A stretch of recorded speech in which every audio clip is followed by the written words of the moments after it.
Davlatimiz rahbarining Oliy Majlis va mamlakatimiz xalqiga yo'llagan murojaatnomasida ta'kidlanganidek, 2026-yilda korrupsiyaga qarshi kurashish borasida favqulodda holat e'lon qilinishi ortidan Davlat xavfsizlik xizmati va boshqa huquqni muhofaza qiluvchi organlar tomonidan keng ko'lamli tezkor tadbirlar o'tkazilmoqda.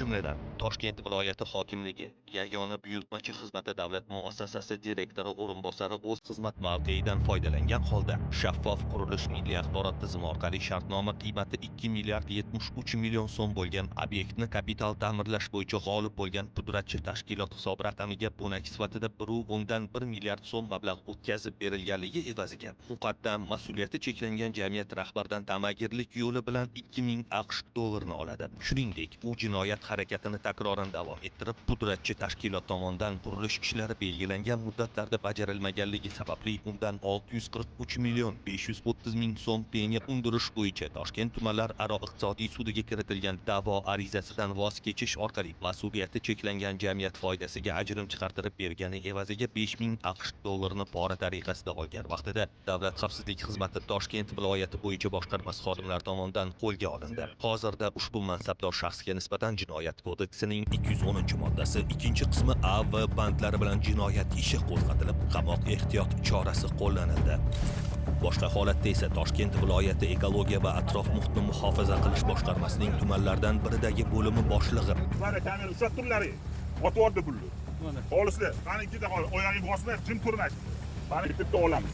1990-yilda tug'ilgan fuqaro tomonidan o'zi istiqomat qiluvchi uyning ko'cha qismida qurilish ishlarini amalga oshirish maqsadida ko'p yillik daraxtlarni kesib tashlashi uchun ruxsat berish evaziga 3000 AQSh dollarini pora tariqasida olgan vaqtida ashyoviy dalillar bilan ushlandi. Hozirda mazkur rahbar xodimga nisbatan Jinoyat kodeksining 210-moddasi 1-qismi bilan jinoyat ishi qo'zg'atilib, qamoq ehtiyot chorasi qo'llanildi.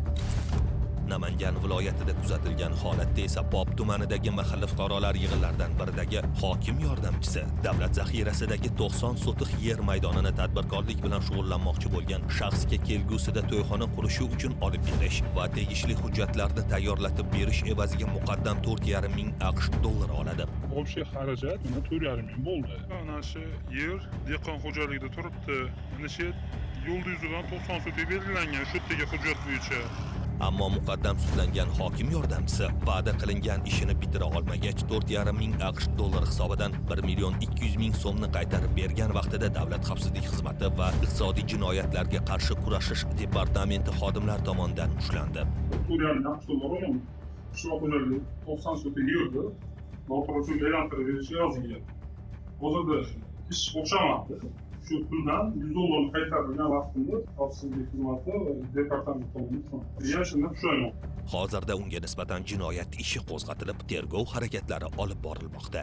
Unutmaylikki, korrupsiya demokratiya va qonun ustuvorligi asoslariga putur yetkazadi. Inson huquqlari buzilishiga va hayot sifatini yomonlashuviga olib keladi. Unga qarshi kurashish har birimizning fuqarolik burchimizdir.